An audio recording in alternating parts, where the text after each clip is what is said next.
Welcome to today's Explainer, where we're unpacking the massive socioeconomic shifts currently reshaping a nation in transition. We're looking at a country navigating a really fascinating crossroads right now, and we're going to pull some incredible insights from recent economic, social, and environmental data to understand exactly what these huge changes mean for the future. So, how exactly do you balance ancient heritage with breakneck modern growth? It's a massive tightrope walk. To figure it out, we have to look closely at the actual data and the policies that are trying to bridge those deep traditional roots with some very aggressive modern ambitions. Okay, let's dive right in. We're going to hit four main pillars today: reviving the heritage economy, finance and risk, social equity, and finally, infrastructure and the environment. All right, part one, reviving the heritage economy. India actually houses the largest cottage industry on the planet.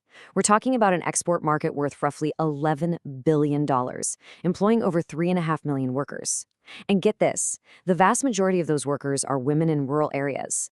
Now, when we say handloom, we're talking about pure human skill. No automated power looms, no mass production lines. These are intricate techniques passed down for absolute generations. It's a very specific, deeply traditional art form that operates entirely on manual labor. So, to protect this massive $11 billion market from cheap fakes, the government has really stepped up. They're using things like handloom marks and geographical indication tags, basically strict authenticity seals for high-end international buyers. They've also backed this with a 30-core budget, which includes a pretty crucial 15% subsidy to help these artisans offset their raw material costs. But here's where the numbers get a bit brutal: 5 to 8%. That is the profit margin the actual weavers are left with after middlemen and platform fees take their cut. Imagine meticulously weaving a masterpiece by hand, only to lose almost all the profit to wholesalers. It's a huge bottleneck, and it highlights exactly why these artisans desperately need direct market access. Moving on to part two, finance, gold, and risk. Let's pivot from the unregulated cottage industry to the highly regulated world of capital and see how money actually flows as a nation scales up. You've got your traditional banks. They handle your everyday deposits, your UPI payments, all that good stuff.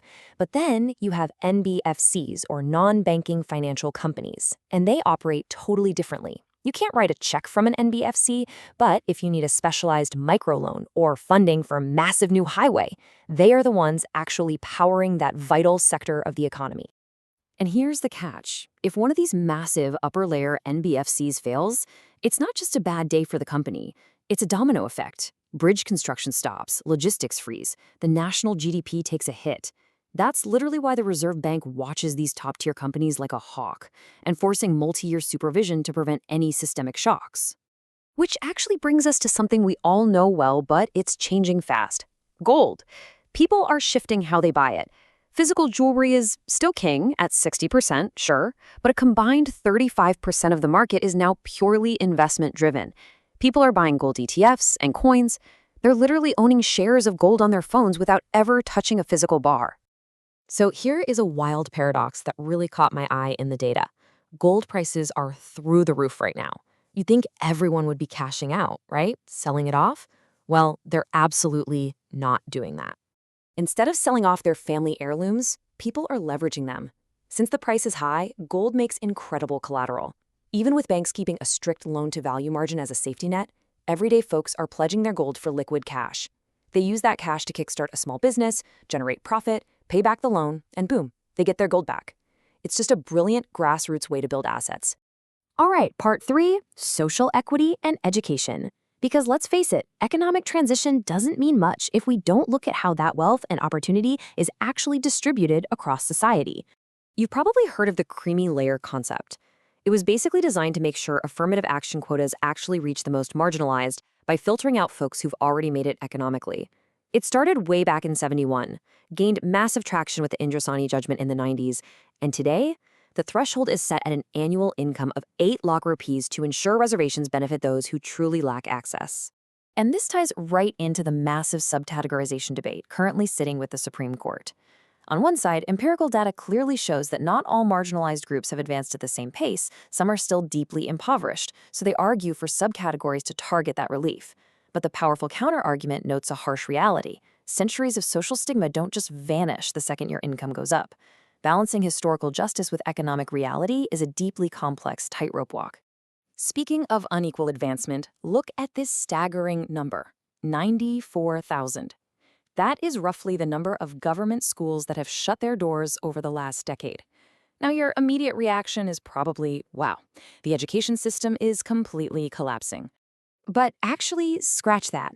Analysts are looking at the data and saying this isn't a crisis at all. It's a pivot. For the longest time, the mandate was just building more infrastructure to get kids in the door. Now it's about consolidation.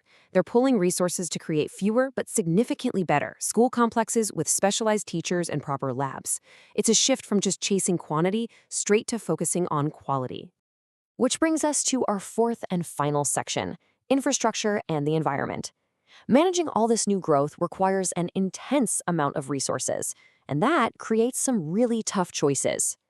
And nothing captures this modern dilemma quite like the Ken-Betwa River Linking Project.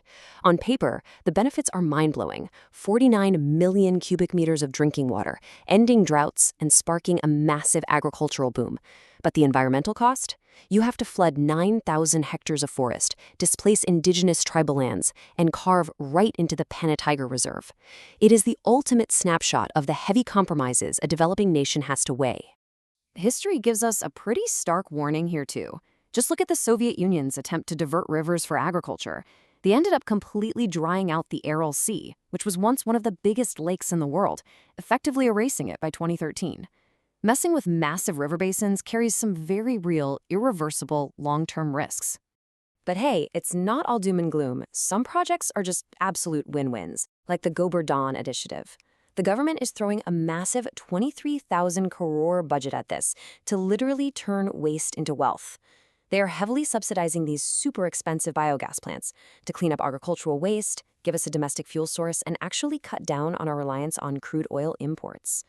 The science behind it is just brilliantly simple. It's a process called anaerobic digestion.